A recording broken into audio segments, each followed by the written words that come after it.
ang general na kinatakutan ng kaibigan at kaalawan. Ang kwento ni Antonio Luna. May mga bayani na minahal ng lahat, may mga bayani na hinangaan ng marami. Pero may isang bayani sa kasaysayan ng Pilipinas na kinatakutan, minsan ay hindi naintindihan. At sa huli, pinatay ng sarili niyang mga kababayan. Ang pangalan niya ay Antonio Luna. At ang kwento niya ay hindi simpleng kwento ng digmaan. Ito ay kwento ng disiplina, prinsipyo at kapalaran ng isang lider na nauuna sa panahon. Hindi siya ipinanganak para sa digmaan. Bago siya naging general, si Luna ay isang scholar. Nag-aral siya sa Europa, naging chemist, naging siyentipiko, mahilig siya sa agham, pananaliksik at medisina. Hindi siya agad naniniwala sa armadong revolusyon. Sa simula, mas malapit siya sa paniniwalang reforma muna. Isa pa, kapatid siya ni Juan Luna, isang kilalang pintor. Ibig sabihin, lumaki siya sa pamilyang intelektual. Hindi siya lumaki bilang mandirigma.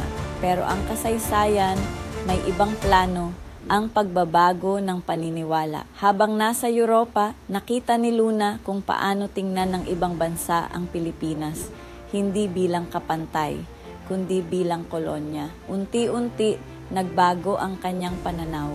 Hindi sapat ang reforma, hindi sapat ang pagsusulat. May mga pagkakataong kailangan ipaglaban ang kalayaan. Pagbalik niya sa Pilipinas, iba na ang direksyon ng buhay niya. Ang revolusyon, sumiklab ang himagsikan. At si General Antonio Luna, na dating siyentipiko, ay naging sundalo. Hindi siya tulad ng ibang leader na puro emosyon. May sistema siya, may plano, may disiplina. Para sa kanya, ang revolusyon ay hindi basta galit, ito ay dapat organisado. Ang disiplinang kinamuhian, mahigpit si General Antonio Luna. Ayaw niya ng tamad, pabaya, hindi sumusunod sa utos, kahit kapwa opisyal, pinapagalitan niya. Para sa kanya, kung walang disiplina, matatalo ang revolusyon. Hindi lahat natuwa rito. Maraming nasakta ng ego, maraming nainis sa kanya. Pero para kay General Antonio Luna, mas mahalaga ang bayan kaysa damdamin. Ang digmaang Pilipino-Amerikano. Nang dumating ang mga Amerikano, nagbago ang laban. Hindi na Kastila ang kalaban, mas moderno ang armas ng Amerikano, mas organisado ang hukbo. Dito, lalong naging mahalaga ang sistema ni General Antonio Luna. Itinatag niya ang depensa ng bansa. Nagplano ng mga estratehiya. Isa sa pinakamahalagang ideya niya, ang pagtatayo ng depensang linya para pigilan ang pagsulong ng kalaban. Hindi lang siya basta general, isa siyang strategist. Ang general na walang kinakatakutan. Diretsahan magsalita si General Antonio Luna. Kahit opisyal, pinapagalitan niya kung kinakailangan. Kahit kaalyado, sinisita niya kapag mali. Hindi siya diplomatiko. Para sa kanya, ang katotohanan ay mas mahalaga kaysa pakikisama. Ito ang dahilan kung bakit siya kinatatakutan at kinamumuhian. Ang hidwaan sa loob. Habang lumalala ang digmaan, lumalala rin ang hidwaan sa loob ng pamahalaang revolusyonaryo. May politika, may kompetisyon, may inggitan. Hindi lahat sumasang-ayon sa estilo ni General Antonio Luna. May mga nais siyang alisin sa pwesto dahil sa kapabayaan. May mga pinagalitan niya. At sa ganitong sitwasyon, mas nagiging mapanganib ang kaibigan kaysa kalaban. Ang araw ng trahedya, Hunyo 1899. Tinawag si General Antonio Luna sa isang pagpupulong. Pumunta siya, walang hinala. Pero pagdating niya, walang pagpupulong. Sa halip, sinalubong siya ng galit at karahasan. Hindi Amerikano ang umatake. Hindi Kastila, Pilipino. Pinagsasaksak siya, pinagbabaril, hanggang sa bumagsak siya. Ang huling sandali. Habang nakahandusay, sinabi niya, mga duwag, mga mamamatay tao. Hindi ito galit lang. Ito ay sakit. Sakit na ang revolusyong ipinaglaban niya ay unti-unting pinapatay mula sa loob. Ang pagbagsak ng isang estratehiya. Matapos mamatay si General Antonio Luna, humina ang organisasyon ng hukbo.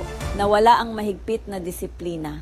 Nawala ang malinaw na direksyon. At unti-unting lumamang ang kalaban. Maraming historiador ang nagsasabi, kung nabuhay si General Antonio Luna, maaaring iba ang naging takbo ng digmaan. ang bayaning hindi madaling mahal. Hindi siya tulad ng ibang bayani na malambing ang imahe, mainit ang ulo, direkta magsalita, mahigpit. Pero minsan, ang bayani ay hindi yung minamahal ng lahat, kundi yung handang magsabi ng totoo kahit ayaw marinig ng iba. Ang aral ng buhay ni Luna, ang kwento ni Antonio Luna ay paalala na ang talino ay sandata, ang disiplina ay lakas, ang pagkakaisa ay mahalaga, at kapag ang bayan ay nahati, kahit gaano katalino ang leader, mahirap manalo. Ang tanong sa kasalukuyan, ngayon wala na ang digmaan tulad noon. Pero may laban pa rin, laban sa kaguluhan, laban sa kawalan ng disiplina, laban sa sariling interes. At ang tanong, may Antonio Luna pa ba ngayon? Mga taong handang magsabi ng totoo, handang manindigan, handang unahin ang bayan, ang tunay na kahulugan ng bayani. Hindi lang kabaitan ang sukatan ng bayani. Minsan, ang bayani ay matapang magsalita, mahigpit, at hindi natatakot maging hindi popular.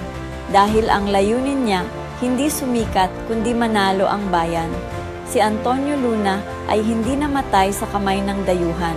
Namatay siya sa gitna ng sariling laban. Isang paalala na minsan, ang pinakamalaking panganib sa bansa ay hindi ang kalaban sa labas, kundi ang pagkakawatak-watak sa loob.